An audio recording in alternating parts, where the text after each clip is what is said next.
hosted by Tony Gapperstone. Thanks for tuning in. It's showtime. We're live at Sundance 2026. Welcome to episode 320 of the Bravemaker podcast. We're in the Bravemaker condo in Park City, right off of Main Street. And we have Nicholas Bruckman with our special guest today. What's going on, everybody? My name is Tony. I am a writer, director, filmmaker, and the founder of Bravemaker. And I'll toss it over here. Hey, y'all. It's Priscilla Lamb. I am she, her. If you're listening, I have black hair, long, black and Asian, so a light brown, and I have an all-jean outfit on today. That's right. Inclusive descriptions, please. Beautiful. Yep. Oh, yeah. My name is Nicholas Bruckman. I'm a documentary filmmaker and narrative film producer. I'm super stoked to be here in Park City for one last time. So epic to be back here with you guys. I'm a big fan of you, Tony and Priscilla and Bravemaker. Thank you. And I am a olive-skinned man with medium-length hair wearing a black turtleneck and extremely handsome. Confident. Slightly handsome, slightly olive-skinned Caucasian, black shirt, black glasses, and still have frosted tips from a movie I did in October. They have not grown out yet. You're mogging me right now. I'm not. You're a looks maxer over here. I love the entertainment industry because here's how we are connected.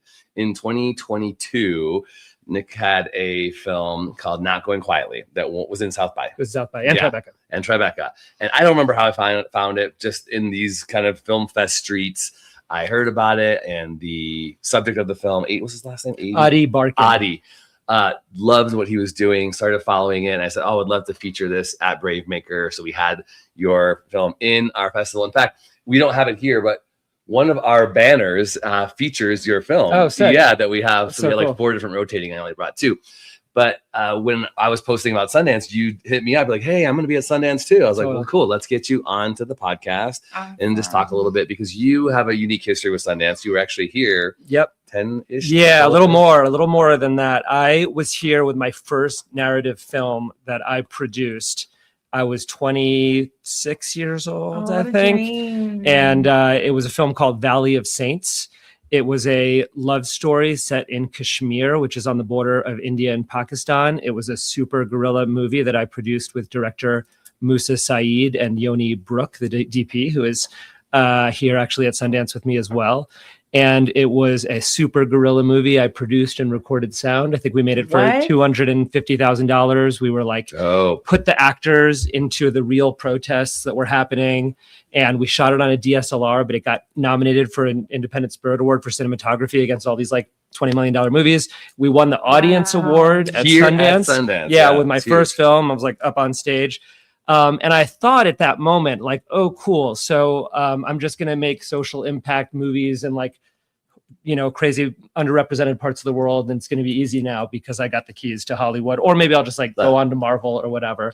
But I realized having that early success that actually a lot of that kind of, I don't want to say surface level, but the kind of trappings of awards, Sundance, etc., do not necessarily mean you will get the keys to always make the kind of art you want. You still, even with those kinds of accolades, with every film, you need to find some unique path to get it made. And I think that's true for the big names who we all look at and admire. And it's also true for the up and coming indie filmmakers and emerging filmmakers like myself. So having that experience was great for me because it sort of humbled me a little bit when I tried to get that next movie made. I ended up launching a production company called People's TV. And what we do is we help, in addition to the indie films I direct, we help brands connect with independent filmmakers to tell their stories. Some of those are really cool stories that have ended up at film festivals. Some of them are more in the kind of commercial realm, but the spirit of the company, and we kind of put this in our bio, is to bring Sundance level storytelling to foundations, nonprofit, social movements. So I split my time running that company and then also directing a movie every couple of years. Love that. Okay, real quick. With your $250,000 budget, what made you decide to do sound? If you're already producing, you already had a role. So like, what made you be like, you know what, guys? I'm gonna save us this money. I'm gonna do sound. Yeah. Or I mean, it was your... the $250,000 budget that made me realize I should do sound. Really, because we didn't have enough to have fly. We were shooting. So let me say this: we were shooting in a place called Kashmir. I mentioned. Oh, you shot overseas. We shot overseas. You brought everybody over there. Yes, exactly. Okay. Everybody being 3 people: myself, the director, and the DP, Ady Barkan, and we had an entire local crew. And Kashmir is a place that doesn't have much of a film industry. It's a conflict zone. It's been a place that's had a lot of tension between the Muslim and Hindu population. It's a really beautiful place in the foothills of the Himalayas. And there's no local film industry there to speak of. It's very sad, but because of the military occupation from the Indian government, it's much like other conflict zones around the world, like Palestine, Chechnya, and other places where the local art scene has not had a chance to flourish. There used to be cinemas there. They're all closed. Since then, that's opened again. But basically, there aren't any sound recordists there, unfortunately. Okay. We did go to the local film and journalism schools, though, and we brought people out and taught them how to hold a reflector and do stuff. And that I'm really passionate about, not just in kind of like underrepresented places like that, but in general, just like helping people break in right now. In fact, I would say the number one reason I'm here and let me spend an hour talking to you guys is not just talk to you, but my current, now that I've built what I think is, I would say a middle class film lifestyle, I realize how difficult and unattainable that is for so many people. And so I'm really trying to spend more time communicating about some of the strategies and balances and equilibriums I've created to try, and how I advise other people. Because I do think a lot of people just shoot for the stars. Yes, I want to work with visas. I want to work with the... And then they don't make it and they burn out and they end up leaving the industry or whatever. And I think there's ways to make it work without too many compromises. You use the term middle class, and I feel I gravitate toward that a little bit too. The film industry sometimes can seem so elite. Right? There's either you're starving, and I don't like the struggling artist thing at all. I don't want to be identified with that. Yeah, you want to eat. Yeah, I want to eat. I want to pay my bills. I have a daughter in college and all that stuff. And then there's a daughter in college? I do. Wow, way two in high school. And then there's that the people who are in the who have health insurance, because they're making enough money to actually get that. But the in between, that middle class, like you're saying. So talk a little bit about kind of mindsets about filmmaking in that space. How do what can we be doing? Yeah. So a couple things. One is just to set the stage. I think the main challenge from my perspective with the independent film industry is there's a kind of fundamental supply and demand problem, meaning there's more films being made than there are necessarily eyeballs or Netflix dollars or movie ticket buyers.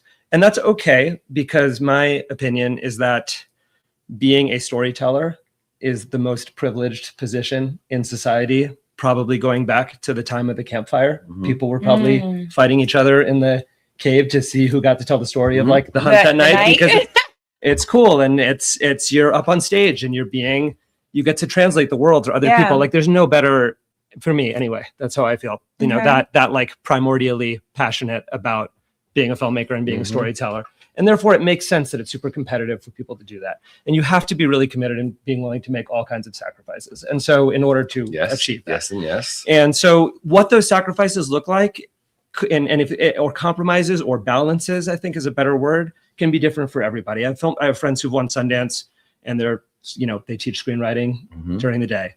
I have other friends who won Sundance and they're still paying off their student loans and, or working outside the industry. And for me, what I've done, I'll just tell my own journey without specific advice, is I built this company and that does this kind of storytelling for clients. And that gives me the foundation and bandwidth in order to pursue my own art and my own films. And so when I met Ady Barkan, and I hadn't made a film in almost 7 years at that time. This is back in 2018 when I met him. I had the capacity and the team. First of all, I was hired to make a short video about him through my company. And he needed a launch YouTube video. And that was the kind of thing I did. I made videos for the Biden campaign and for a lot of other political and progressive causes. We did a lot of films with Black Lives Matter. Thank you for your service. Thank you. Yes. Yeah, we can talk about that more later. But, all kinds of social issue videos for hire. And then I met Ady. We did this short healthcare, and I met him. Ady Barkan is a famous healthcare activist who, when diagnosed with ALS, went viral nationwide after he confronted Senator Jeff Flake on an airplane. And the woman next to him on the plane captures it on camera on her cell phone. And by the time the plan lands, he's become one of the most famous activists in America. And he ends up meeting with Bernie Sanders and Joe Biden, and then taking this last road trip with his son across the country and a merry band of activists, basically fucking with politicians during the day and then like getting stoned at night on his last kind of journey. Wait, stoned. Yeah, because he's a cool and fun guy, and he's dying. Anyway, I met him in this capacity of doing a video for him for hire, and I said, wait a minute, this needs to be a movie. And because I had some infrastructure and ability to start that movie, it's very hard to get the financing to start docs right away. Right. Everybody says, great, I'd love to see the sizzle. Do you know what it takes to make an amazing sizzle for a documentary? You need to shoot for sometimes months. You need to get all these quality interviews. You need a great sizzle editor. They're hard to make. And so getting from 0 to 1 is really hard. And you need to either have, in my case, this kind of foundational support for a company. You need to know how to work with high net worth individuals to get that. You need to know how to get brands or foundations. Now I'm focused on this brand thing, which we can talk more about later. And so that's one way to do it, is to have some other type of support base. Now for regular filmmakers, college age people entering the industry, to the extent that that's the audience here, what I talk about at schools is like really just having a craft that is not directing, that you are good at, that is valuable for other people in the industry. Wait, do you say not directing because it's so hard? So many people want to. It's too competitive. There's too many film school students. There's too many kids who want to direct, and that's not a problem. They should, and I encourage them, and I'm living that dream, and everybody should pursue it. But there's not a sort of market demand for it. Yeah. There is, however, a huge market demand for documentary editors. My editor, Gil Seltzer, who edited Minted, the NFT documentary that I made that's on Netflix now. Gil is in the house. He's in everybody. He's in the house right here. Here's some studio audience over here, too. Yeah. But he is in extremely high demand and is working constantly because people really need editors to cut not just documentary but narrative films. He also worked on the new Bradley Cooper movie. But I bring that up because which one is this thing? Come on, you did. Sorry, get in here. I just saw that like a week ago. It's really good, dude. Congratulations! Wow. Okay. So what I hear you saying the crafts, the below the line. Yes, and to be mindful of how you can show it for others. Exactly. Yes, and build your team, find your people. That's part of it, and then support them so that when you want to make your $100,000 or $200,000 movie, they're going to come and they'll come and work with you, because you can really only do that 1 or 2 times in your career. As you level up, it's hard to just do the like favor card with people, because as people grow up, you want to work with those same people again. But then they have kids in college, they're growing up, and then you want to pay them their full day rate. That's right. So when you get to that point, you really need to have the infrastructure and support to actually do it the right way. I just wanted to highlight, let's clip that, what Nicholas just said, because I think I'm thinking about my kids too. I have 2 in high school, 1 in college. I have one who's really good at editing stuff. I'm like, you could make a career off this girl. Keep going, especially with all of the things that are happening on phones and, that kind of content creation thing. Yeah. I think we don't push enough the sound design, the sound recording, all of those things. If you're a cinematographer, you're working way more than a director, because you're going from project to project to project to project. For me as a director, I'm glad when I get to do 1 feature every 2 years, like that kind of thing. Yeah, so I think what you're saying is super crucial, but it's it's like the glamorous thing to be able to be the writer and director. That feels a little more privileged, not middle class. Yes, exactly. But doing the other work, editing is an example. But when George Lucas is making Star Wars, he knows a shitload about every single department, right? He's went over to the miniature department and told them how to do their thing. Goes to makeup, goes to costume. He knows all of those crafts well enough, but he's still relying on all of those. They're still better than him at all of those things. And obviously there's a big pipeline of people going from being DPs or editors to directors. But I really think if you don't know, and I see this a lot in film schools in particular, which is why I'm kind of harping on it, because there's just a lot of people who saw Tarantino when they were a kid, and the film schools. And here's why it's so tricky, because in a lot of those elite film schools, NYU, others, there is, a huge, obviously, amount of talent, but there's also just a lot of privilege and access to initial capital that most middle class filming. You know, I live in Washington Heights in New York City. It's predominantly Latino neighborhood, and I'm now getting involved in like Bronx Independent Cinema Collective, which is an amazing nonprofit up there. Like those kids have no what I call like uncle money. There's no dentist no trust fund anywhere in their family. There's not a $10,000 that's just going to fly.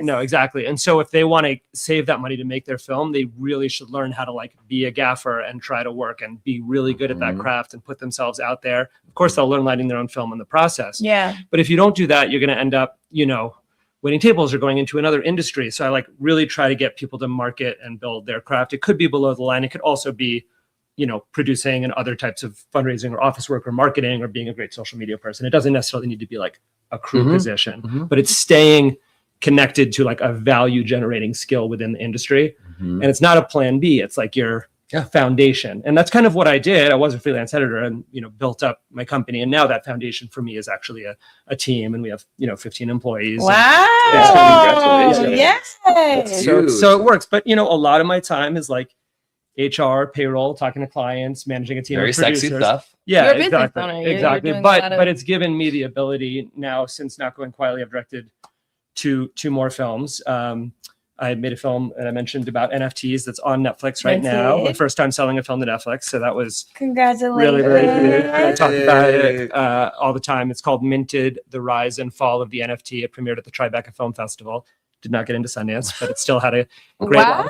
And that's another point. Your movie can succeed outside even of if it doesn't get into Sundance. Yeah. But that's a whole nother. What was that conversation like though? Because you're an alumni. Yeah. I'm sure you had some contacts. Yeah. I did. Yeah. Actually, so this is another interesting thing I think about the politics of film festivals. I don't know. You guys tell me if you agree or not. You guys are both deep in, you're a programmer yourself. But that movie Valley of Saints that we made with the $250,000 budget and me recording sound, blah, blah, blah. Like we didn't know anybody. We literally went to the form. We got in off, off your and we like hit the submit button. And then I think we wrote to like info@sundance.org. Like we would love for you to take a look at this film. You know, it wasn't like we, you know, hadn't been in the scene and we'd been in program. We went in the Sundance program. We did like film independent. So that being said, the movie got in. I was like Thanksgiving weekend. I got the call. You know, Saints in November. It was awesome. Then calling the director and calling the DP and telling other people was really dope experience. That being said, when I made Not Going Quietly, it was executive produced by the Duplass brothers. I signed with ICM. I had like a, you know, all the status. You're getting like all agent.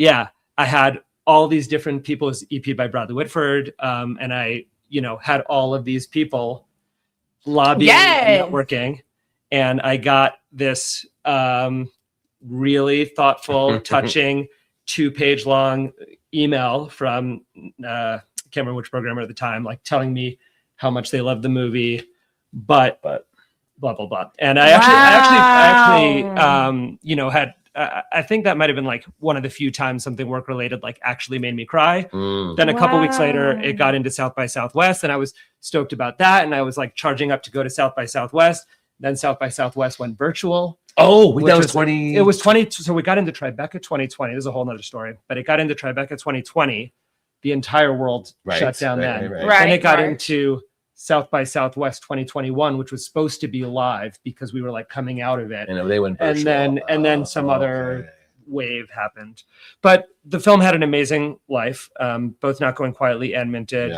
Both, one was on POV, one was on Independent Lens. Not Going Quietly was on Hulu. Got multiple Emmy nominations. I'm very proud of it. We did this whole impact campaign. We showed it in Washington, DC with Nancy Pelosi and all kinds of people.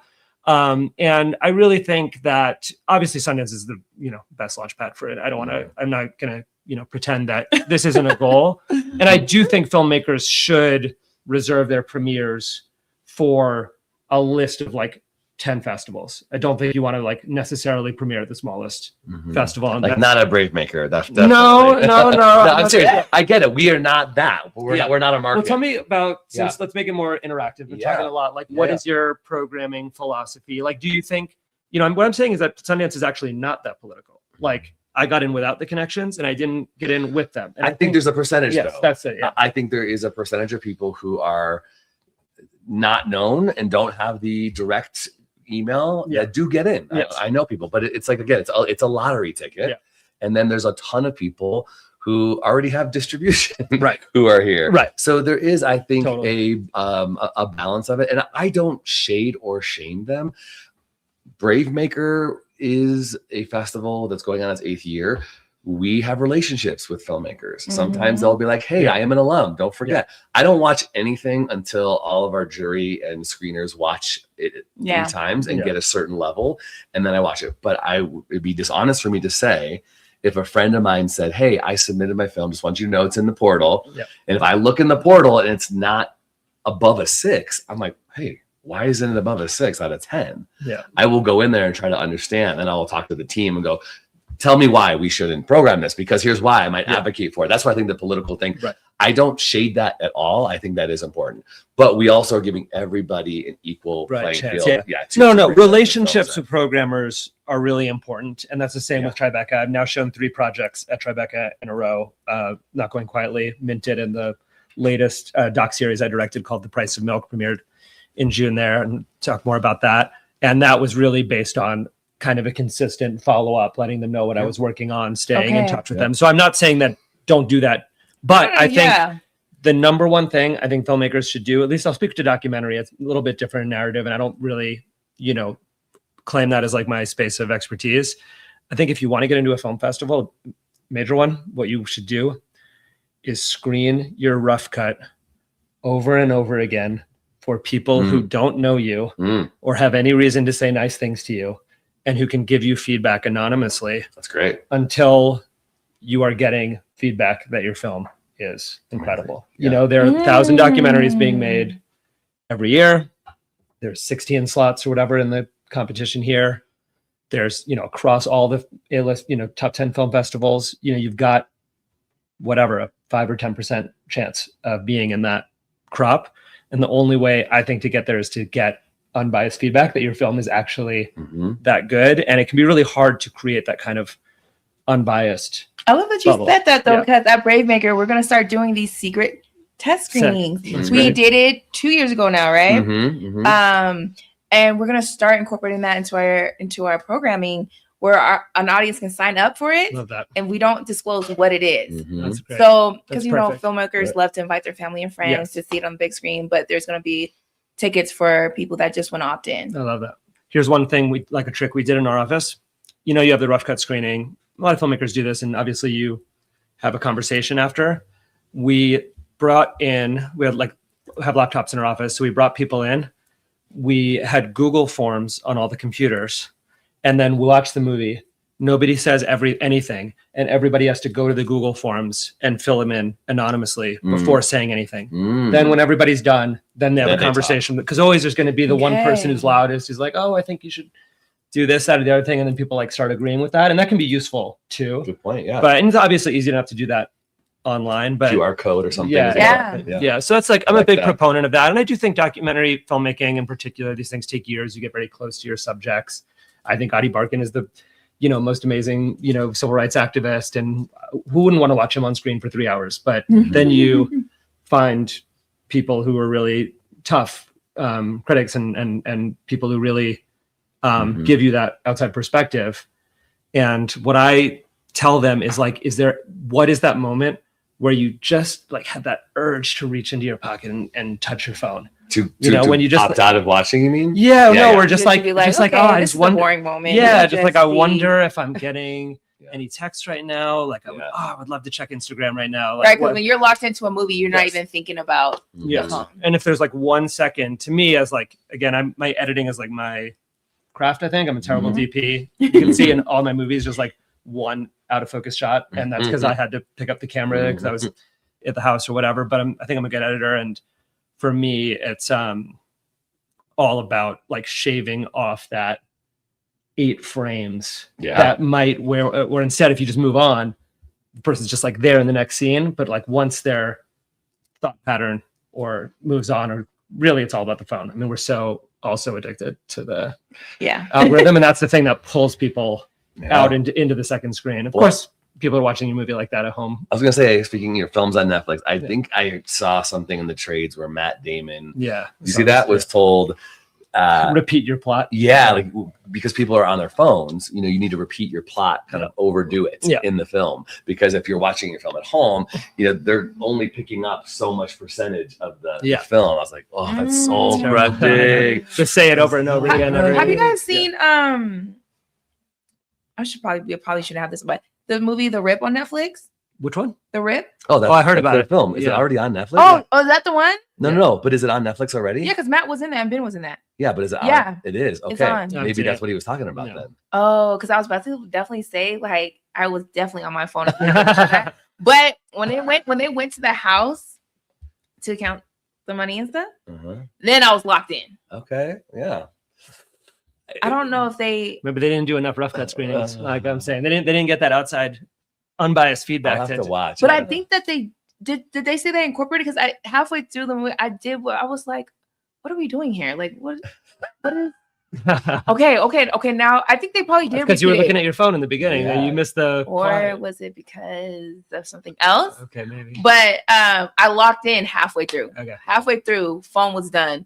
Locked in, like, okay, let me see how they finish this. But that's just a great example of the competition that our brains are constantly under. That's why I love going to movies in a theater, because for me, it just makes me like put the phone away, because I don't want to be shamed with anyone looking around and seeing me on my phone. But also it's like, I'm in the theater. Yeah, totally. And so I will always be an advocate for going to see movies in theaters, go see movies in theaters. So important. Go to film festivals, right? Yeah. All right, well, let's parlay into the brand partnership stuff, because if I hear you correctly, are you saying People's TV helps filmmakers like me make some connections to, like, is it kind of like the one for me, one for you? Like I have to do these films or these projects that are brand oriented that pay good money. Yeah. So then I can do projects that don't. Yeah. So we make on one side of the business just regular work for hire commercials. And a lot of them are like documentary style commercials. They're beautiful and cinematic, and we hire great directors to make them, and we work for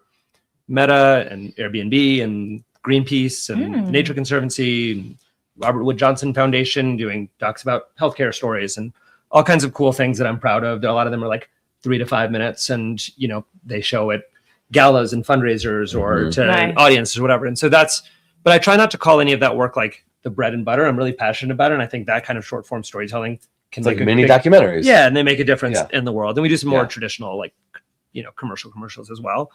What we've started to do last year and recent years, and I'm going to be talking about this on a panel at the Impact Lounge tomorrow, is getting brands to finance actual entertainment. And we had some cool success with this with my latest project, which is a doc series called The Price of Milk, which tells the untold story of the dark side of the Got Milk campaign of the 1990s. If you remember the milk mustaches and the Aaron Burr commercial and all that, which are a kind of psyop from the American government at the behest of the very powerful dairy lobby. And it's not that milk is bad. I'm all for milk. I drink milk, not a vegan. But they were pushing it though. I drink, what I recommend is drink locally produced milk from small farms, not megacorp agro milk, which is hard to do because it's more expensive. And it's hard to find. Yes, and it's a whole story. The series is fun. It gets political about all this stuff, but it's actually really fun just to unpack the original campaign. Yes, like it is kind of like that. Yeah, it gets into the food. It's less about diet and more about like where the food comes from. But it's cool because the star of the show is the guy who came up with Got Milk. He's a famous ad exec, and he came up with those two words, and it's basically the most famous advertising slogan in all of history. And yet he goes on this journey discovering how that campaign, which is mandated by the government, all farmers have to pay into it, has been part of destroying the small family dairy farm. Most of them are going out of business, and they're all being subsumed by these big farms that benefit from that money.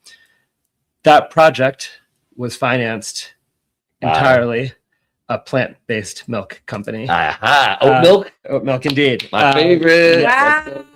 Which is also great. And the cool thing about that project, I co-directed it, we produced it at the company, is that we, I believe, maintained real creative and editorial independence from the brand. Obviously, it's an interesting situation because oat milk has a benefit but we were very careful not to say, drink oat milk. There's no oat milk in the show. And there's not even a suggestion that one should not drink milk. It really just reveals how the problems in our food system and ultimately the problems with, capitalism that could apply to any, because you see the way politicians do all of these things that benefit the giant dairy corporations and co-ops and all that. And so it's a political story. It was very, I think, risk-taking on their part to make it. And we kind of proved our independence because it premiered at Tribeca in June, which is cool. It's a series. It's 4 30-minute episodes. We're going to show some of it tomorrow on this panel. So if people are at Sundance now, come to the Impact Lounge tomorrow at 1 p.m. And we're going to talk like really under the hood about how we made that work, even like contractually, how do we work with the brand to make something that they would like without them kind of ruining it and turning it into a commercial. And so I'm kind of bullish on that form of entertainment. I'm certainly not the only person doing it. And I think there's a lot of docs and there's a lot of foundations, brands, organizations that want to be in this world. They want to be at Sundance. They want to make this kind of impact. Oatly can and has spent millions of dollars on a single Super Bowl commercial.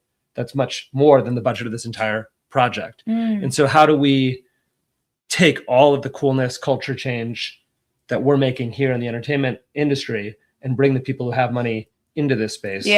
I think is like the way to do it, especially with stories that can hopefully make a better impact on the world, whether they're narrative or fiction. And so I'm trying to do that, not because I want to, but out of sheer necessity, because the traditional idea of like equity investors are great. The idea of like, I'm going to invest in this movie and then I'm going to recoup when it sells and take my 10% premium. That's not really a business model anymore, because unfortunately just the raw economics for, I don't know what the percentage is, but I'm going to say the vast majority of independent film do not sell for the amount of money that they cost to make. And so how do you fill that gap? I think it's with people, whether it's high net worth individuals, whether it's foundations or brands that can help fill that gap because of the impact that the story will make in the world. Now, have you done this on the narrative side? Have you partnered a brand with a narrative film yet, or just only docs? Working on that now. I don't have a case study for it yet, but there are that I have not worked on. Some both like big studio films and some smaller films that have had success in doing. I'll tell you what I would love. My first feature narrative film, I was like, I wanted to get BetterHelp, like the online phone counseling. That would have been the best because a character in my film is processing her grief to suicide, loosely based on my own journey with my family member. And I thought, you see her grappling with how do I get access to therapy? Oh, she starts on her phone. It's never like any kind of name thing, but like, oh, that would have been perfect. BetterHelp. Did you try pitching it to them? We did, but we never got anywhere. We just didn't have any. It takes really like sophisticated brand marketing people to do it. And you do need to think about like, why is this beneficial to them without sacrificing the editorial independent, right? You don't want BetterHelp them. Exactly. Like screenshot insert. You don't want that. That's not really what I'm talking. But what you just or do we for $200,000? Well, I felt, but when he just said about the old milk thing, I was like, I kind of got like, ooh, excited. Like if there was a company that was so savvy and so generous that they wanted to do a movie that would benefit them like that would be a great. Well, I'll tell you that Calm, which is a sort of meditative app, it's not the same as BetterHelp. Right. Sure. They financed a documentary series on Apple TV that is basically like, it's basically a nature doc series, but it's instead of like kind of like David Attenborough, like grizzlies, attacking each other. It's just like beautiful landscapes of nature and like very like sultry, slow, meditative like VO. ASMR type stuff. Exactly. And it just says like Calm at the end, but it's actually like a TV show brought to you by a like health app. And there's a lot of case studies out this for that. And it is tough to connect to the right people in the brands, but they're here. It's the same people having the United Lounge and that's why they're here. Dude, the Impact Lounge, by the way, the amount of things they have there in the space for free and food and drink and coffee. It's a vibe. It's a vibe. And I know they reached out to Bravemaker. Hey, do you want to be a sponsor? I was like, yeah, sure. What does that mean? And they're like $50,000. We're not the right people. But there's money out there. That said, there's money out there and it's learning. Yeah, people should go. And I think the Impact Lounge is cool. Another event, the Bravemaker Party tonight is the event. I love it. Thank you for the plug. But tomorrow, I'm co-hosting. People's TV is co-hosting an event called Behind the Camera House, which is at Woodside, and you can RSVP still as you're watching this. Are you doing two things tomorrow then? You're doing Impact Lounge? Yeah, so I'm doing Impact Lounge at 1, and then I'm on a panel as part of this Behind the Camera House, which is mostly actually below the line folks with projects this year, and then we have a mixer at 6 p.m. So we will repost all of this stuff on our Instagram Yeah. at bravemaker.org. Smash that subscribe That's button. right. Yeah. That's right. Okay, question. Yeah. As a filmmaker, Yeah. could we reach out to People's TV Yeah. and hire you as a brand marketing consultant? Yes. Okay. You can do Okay. that. Yeah. Okay. Yeah. So we do like traditional marketing work, and then we do independent films, Okay. and we're bringing those two worlds Okay. together. So I love that because Yeah. I think that for some filmmakers who are in the lower class, not even the middle class yet, like if we wanted to invest and to like shoot our shot, like to align with somebody that has a proven track record and that could really give us wisdom, even if it's like 2 sessions and you just give me a roadmap or whatever however you run it. yeah. But I think it'll be valuable, like if you were to invest in yourself, to like reach out to somebody that could really give you some tools. Yeah, Okay, that's that's cool. good Let's to talk more know. about it. Yeah. But yeah, I'm definitely, as we wrap up here, just want to say that I really respect what you guys do. I think you guys are filling a very important niche, both like the media component, having the space at Sundance, running a film festival. There's so few exhibition spaces left. There's so few people going to theaters. And so you guys are doing the work, and I appreciate that. And similarly, in terms of trying to help folks who are emerging, I definitely try to make myself accessible. We do have internships for folks. We're based in New York and DC. Nice. So we, take on interns. We do hire freelance crew and stuff like that. So I'm trying to make myself available. You can find me on Instagram at Nicholas Bruckman. You can check out peoples.tv. That's both the website and the IG account. And I would love to meet you here in Park City or at Bravemaker. You Next have edition. been hanging out with Nicholas Bruckman, Priscilla Lamb, and Tony Gapastone. This is episode 319 of the Bravemaker podcast. Thank you so much for being a part of this. If you watch live or on the replay, please share this. We'll be putting clips out. And if you are at Sundance, please go to these events. Use social media. Build those relationships. Yes. And I also want to promote, if you're in the Bay, we have April 11th, a new event we are starting called the Creative Multi-Hyphenate. It's a summit one day in Redwood City, California, with movers and shakers who are writers, directors, actors, producers, and all of the different slashes. And then we are going to be in Los Angeles on February 11th, Wednesday, at the LA Connection Theater for a Bravemaker event. Hope to see you there. Brave stories change the world. And you are the story. All right, we'll see you next time. Thank you. guys. Thanks, everybody.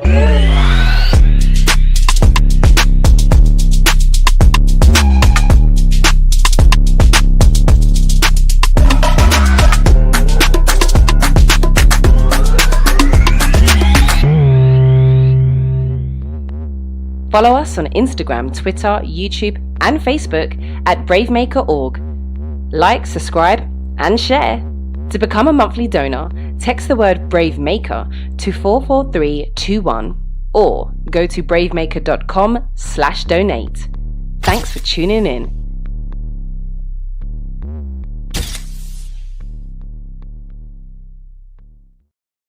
Which was really cool. Still like this is 12 years ago, and still right now, like the profile photos of the actors are like them in Germany. One of them did move out of Kashmir to Delhi and join the film industry, and some of the other people became journalists. We tried to go back